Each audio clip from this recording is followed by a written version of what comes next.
Hey guys, P. Diddy here. Go on over Caesar, Book 5, De Bella Gallico, Chapter 28. And in this chapter, the two legates that met with Ambiorix, who received his speech, are reporting it back to Cotta and Sabinus. So, Arpinius and Eunice, these are the two legates, report what they heard to the legates, and these legates here are referring to Cotta and Sabinus. Those men, disturbed by the sudden news, even if these things were being said by an enemy, nevertheless did not think this should be ignored, and were greatly moved by this matter. Neglinda existamabant here forms an indirect statement. There's the gerundive in there, must be should be ignored, sorry. But yeah, there's two indirect statements here, and I'll get into the second one.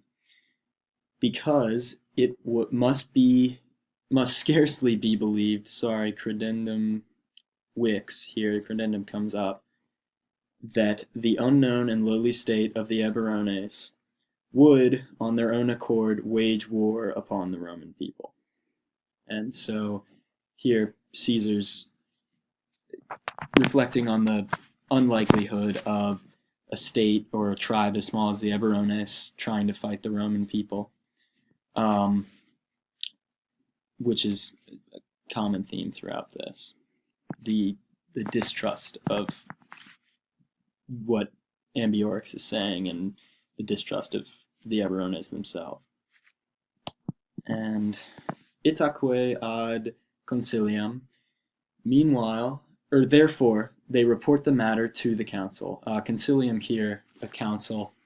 It was common for Roman generals and other authority figures in Rome to have a concilium, which is a council filled with those they trusted and those they respected, and would come to them on matters such as this to get advice. So, itaque ad concilium, therefore they report the matter to the council, and a great controversy arises among them. Lucius Aurunculeius, which is just Cotta here, and several military tribunes, this is showing who he has in his council, so military tribunes and the primus pilus, essentially the commander of the century, thought that nothing should be done rashly, nor should they leave winter quarters. They should by no means depart without Caesar's orders. So this here, existamabat bant, is another indirect statement that relies on existamabant. You have to bring it up to translate that. But there's another one down here. They showed that however great their numbers, that many of the Germans could be sustained with winter quarters having been fortified. So these are Sabinus's council members and tribunes telling Sabinus that they could withstand an attack from the Germans, given that they're in winter quarters and that it is well fortified. And down here, proof of this was the fact that because, and he gives three reasons here why they would be able to sustain an attack.